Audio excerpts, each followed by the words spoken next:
Amados, boa tarde, seja bem-vindo. O que passa na sua cabeça quando alguém fala para você que ela foi diagnosticada com câncer? Na cabeça da maioria, pode passar o seguinte pensamento: que essa pessoa ela não vai resistir e vai vir a óbito.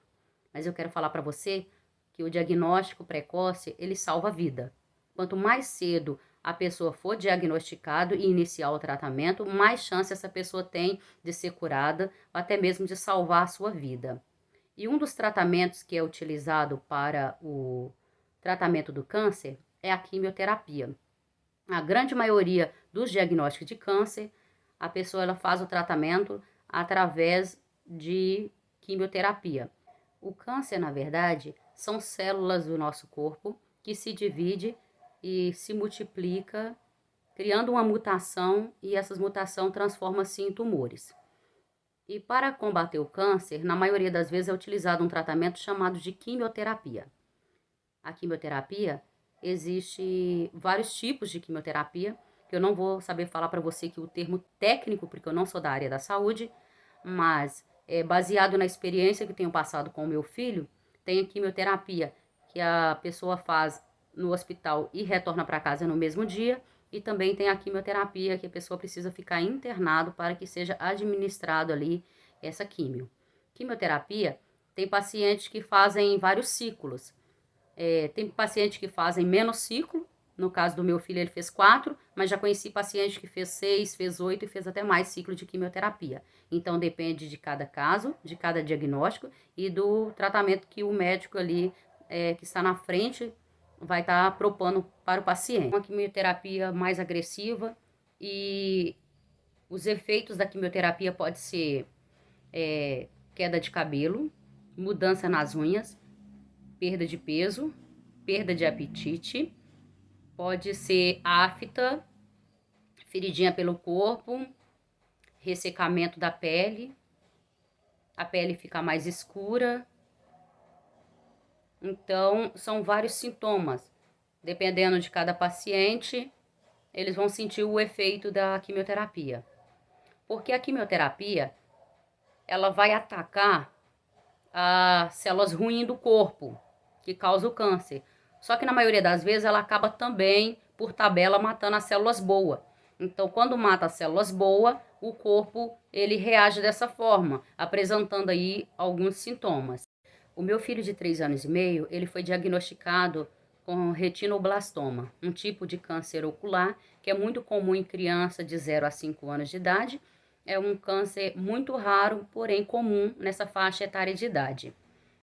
Meu filho, ele fez 4 ciclos de quimioterapia. Ele ficou internado e fez o primeiro ciclo de quimioterapia, posteriormente foi liberado, e na primeira semana que ele estava em casa, ele teve febre alta que não passava com nenhuma medicação. Eu retornei na intercorrência do hospital e ele foi necessário a internação dele para que entrasse com a administração de antibiótico. Com 10 dias da quimioterapia, o cabelinho dele começou a cair. E eu observei que todas as crianças que também estavam internadas para o mesmo tipo de quimioterapia que ele estava fazendo, o cabelo também começava a cair em torno do 10º dia e 11º dia da quimioterapia. A partir do momento que meu filho recebia a medicação de quimioterapia, assim que era administrado a quimio, no segundo dia ele começava com as náuseas e o vômito, já não nada parava no estômago dele lá no hospital, e a semana seguinte também em casa, nada que ele comia ou bebia parava no estômago. Então, ficava assim mais de uma semana ali vomitando direto, e a gente naquela luta tentando dar alguma coisa para ele comer, fazer com que alguma coisa parasse no estômago, porque estômago vazio faz ficar muito tempo sem comer, faz com que a imunidade abaixe bem mais, né? Ou seja, a imunidade fique bem mais baixa. Então eu ficava tentando incentivar a fim de que parasse alguma coisa no estômago dele, e assim foi uma coisa muito difícil, porque ficava muito enjoado mesmo, e a gente ficava naquela luta tentando fazer com que, né, ele comesse alguma coisa. E ali no hospital mesmo, um técnico de enfermagem me ajudou para a gente estar raspando o cabelinho dele. Por quê? Quando o cabelo ele começa a cair muito. Então a criança passa a mão no cabelo e sai mechas de cabelo inteira. A cama precisa ser trocada várias vezes porque é assustadoramente como o cabelo cai. Então isso acaba incomodando a criança. Começa a coçar, a criança já não está bem e começa a incomodar. Então, já que não tem como evitar, é melhor, né, raspar de uma vez para que, né, não se note, né, o cabelo, não, ou seja, a pessoa não fique desesperada com a queda do cabelo e também para que não fique mais incomodando, já que não tem jeito de manter o cabelo. Uma outra coisa também que aconteceu foi que a pele dele ficou escura. Eu perguntei à médica se era normal, ela disse que sim. Geralmente no lugar onde que fecha as fraldinhas. E ele teve a boca ressecada, teve afta e também teve muita assim perda de apetite e a mudança no peso. Eu notei que ele emagreceu bastante durante a quimioterapia. Ele não teve assadura. Eu vi que outras crianças lá tiveram assadura, tiveram outros sintomas, mas ele foi só a perda de peso, perda de apetite, queda de cabelo no 10º dia e a pele mais escura, afta e a boca e a pele ressecada. Ele fez esse primeiro ciclo. Eu passei pelas intercorrências que ele teve, porque era algo novo para ele, não estava acostumado. No segundo ciclo, ele também teve reações muito fortes. Precisou também, após a quimioterapia, ter internação também para administração de medicação e de antibiótico. Já no terceiro ciclo, eu vi que ele começou a criar mais resistência. Ele já tinha uma maior resistência e não foi necessário internar após a quimioterapia, mas eu tive que ir ao hospital de segunda a segunda para ele tomar medicação lá e também para que ele tivesse a transfusão de sangue, porque as hemácias dele diminuiu muito, então ele precisava da transfusão de sangue, e também porque as plaquetas dele também diminuiu muito, e quando as plaquetas diminuem, é perigoso ter sangramento. Então, se as hemácias estão baixas, se a imunidade está baixa, se as plaquetas estão baixas, é necessário transfusão de sangue, que a gente chama de transfusão de hemácia, e também de plaquetas. Ele fez 4 ciclos de quimioterapia. E durante esses quatro ciclos de quimioterapia, foi muito difícil, porque em casa ele vomitava na cama toda, nada parava no estômago, né? Às vezes a pessoa não entendia que a criança estava com a imunidade baixa, estava proibida de receber visita, de sair com a criança. Então as pessoas às vezes não compreendem a orientação médica. Então é um momento assim realmente que é muito desgastante para uma mãe ou para um pai ver uma criança, né, passando tão mal, e a gente sabe que é pro bem dela, a gente está ali tentando realmente ali tá salvando a vida dessa criança. Ou seja, a quimioterapia é um caso de amor e ódio. A gente sabe que é necessário, que não tem como tá passando sem ela em alguns tipos de câncer, mas a gente sabe que os efeitos também é bastante pesado. Durante o tratamento, ele usou algumas medicações. Uma delas foi o Bactrim, um tipo de antibiótico, que é, né, para o estômago e para evitar alguns tipos de infecção.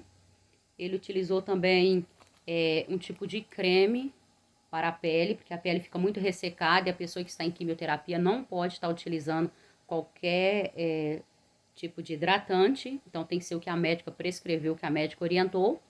E ele também fez uso também da vitamina E, que era para passar nos lábios por causa do ressecamento.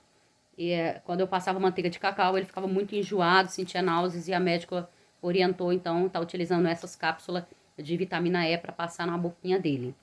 E uma outra medicação também que durante todo o período de quimioterapia ele fez uso foi a injeção de Filgra, que é para estar fazendo com que a imunidade aumente, com que o corpo produza mais defesas. E essa Filgra, ela tem que ficar assim na caixinha de isopor e ela fica gelada. No Hospital Grac tem uma farmácia, e a farmácia ela fornece toda a medicação de forma gratuita. toda a medicação que é prescrita pelos médicos. O médico prescreve, a gente vai com a receita na farmácia e a farmácia libera a medicação. Quando ele fez o uso da Filgra, era necessário ser administrado num hospital. Então, eu precisava ir até o hospital com ele para que ele tomasse as medicações e depois retornasse para casa. Só que chegou semanas que eu tive que gastar R$840 a R$900 com motorista de aplicativo, porque como eu sou mineira e não sei andar em São Paulo, então não tinha como eu estar andando de coletivo, e também por restrição médica, que durante o período da quimioterapia a imunidade fica muito baixa, e por ser uma criança, a médica não recomendava estar andando no transporte coletivo e nem tendo contato com a aglomeração de pessoas. Então era necessário estar indo realmente para o hospital, utilizando ali motoristas de aplicativo. E aí eu conversando ali com a enfermeira, que estava muito pesado para eu estar levando ele todos os dias, porque eu ia, ficava lá com ele e ele tomava medicação e retornava para casa. Então a enfermeira, ela me ensinou a estar administrando ali, aplicando a Filgra, e nos dias que ele ia só para a Filgra, não tinha antibiótico, eu não ia para o hospital, eu administrava em casa mesmo. Então a enfermeira, ela me ensinou, e aqui em casa o meu esposo, ele me ajudava, né? Ele segurava a criança, me ajudava e eu administrava ali essa injeção para estar aumentando a imunidade. A Filgra, ela já vem manipulada, a farmácia ela manipula, coloca na caixinha com gelo, fornece ali o material descartável para a gente estar utilizando a agulha. A enfermeira ensinou a estar conectando a agulha na seringa, e ela ensinou que a Filgra ela pode ser aplicada ou no braço, a pessoa faz uma preguinha no braço da criança e aplica, ou pode ser na barriga, né? Ela faz uma preguinha na barriga e aplica, ou então na coxinha também, pode ser na coxa para estar aplicando. A injeção, ela não dói, incomoda um pouco porque ela está gelada, na temperatura fria, então a criança, ela se incomoda um pouco. Mas a agulha, ela é bem pequena e bem fininha. Então é aplicada no braço, faz-se uma preguinha, ou na barriga, ou na coxinha da criança, onde que for mais fácil ali para estar aplicando. Então, como eu costumo dizer, quando nasce um filho, nasce uma mãe, nasce uma técnica de enfermagem, nasce uma enfermeira, nasce uma psicóloga, nasce uma nutricionista, nasce uma professora, nasce tudo junto com você. Tá tudo aí guardadinho, e no momento que você precisar, você com certeza vai arrumar coragem, forças e vai aprender. É aquele ditado que a gente fala, a necessidade faz o sapo pular. Eu sempre tive muito medo de sangue, de aplicar uma injeção em alguém, e durante esse tratamento eu precisei aprender, porque tinha dias que eu não tinha condição de estar indo ali no hospital, e, né, devido ao gasto, estava sendo alto, e devido também, né, um desgaste que a gente já vem ali de uma semana puxada, de uma semana cansativa com essa rotina, então fica bem complicado. Se você quer saber mais a respeito da quimioterapia do meu filho, você vai encontrar aí no canal um vídeo com fotos e vídeos dele na quimioterapia, com as intercorrências que teve. Então só dá uma olhadinha aí no canal, aí você vai encontrar outros vídeos falando sobre a história dele. Gente, então vamos ficar de olho nos olhinhos das nossas crianças, observando os sinais, qualquer sintoma ou qualquer sinal que você perceber diferente, bata fotos com flash. Se você notar algo diferente, procure um especialista, leve ele a um oftalmologista para que seja diagnosticado.